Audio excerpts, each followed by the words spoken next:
CG Peasy. Hello my friends and welcome to CG Peasy. We have a more relaxed tutorial for you today, where we're going to break some vases. I know that doesn't sound very relaxing, but don't worry, I've got you covered. By using soft piano music in the background and a calming voice, I'll guide you through this less than elegant process. My apologies for baffling on, so let me just catch you up with what we've done. We started off by making a very basic retro-style dining table. Then we make our first beautiful vase, using a cylinder, loop cuts and extrude to get the shape we want.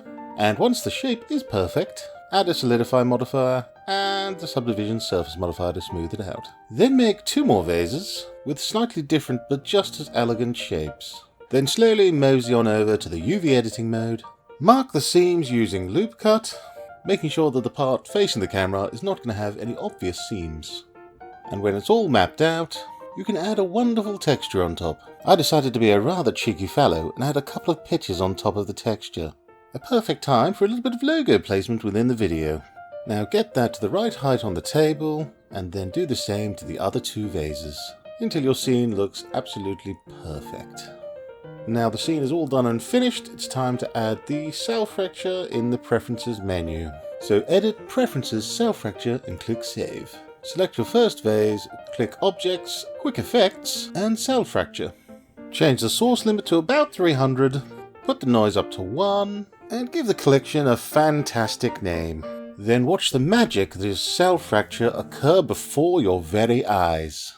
You can see the vase is broken up into pieces, and all of them are in a little collection upon the side here. Before we do that, we'll quickly add a rigid body to the surface of the table and the side of the table, so none of the pieces of vase will fall through the table. Just make sure you mark the rigid body on the table as passive. Now select one of the shards of the vase, add a rigid body to that one, but this time make it active. Now press the play button and by Joe, our world has physics. The active body of the shard falls, but doesn't fall through the rigid body of the table.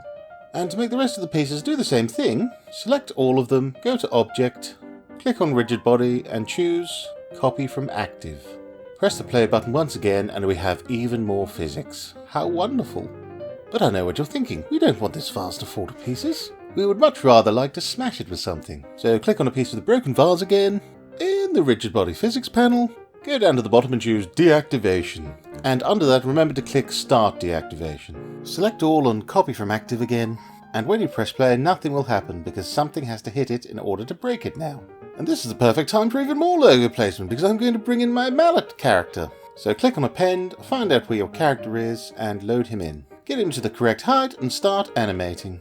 I would very much like him to jump over the top of the table and bash his head through the vases and then come out clean on the other side. Then we set up the camera to get the perfect angle of the destruction that is about to occur. Then click on the mallet and give him a rigid body. Remember to click the little box that says animated underneath.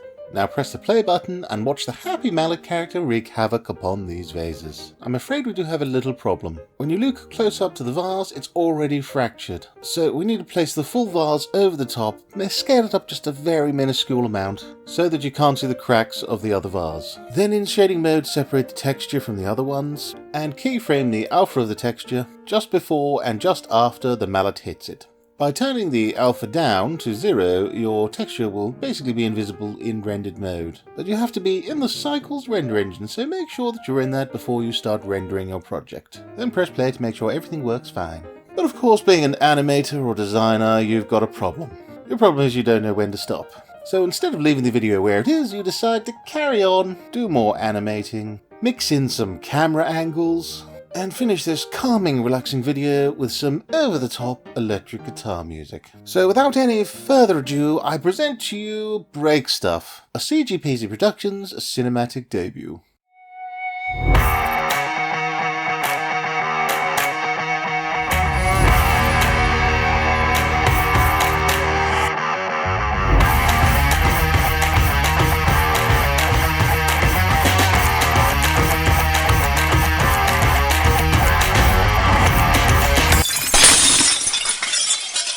CG Peasy.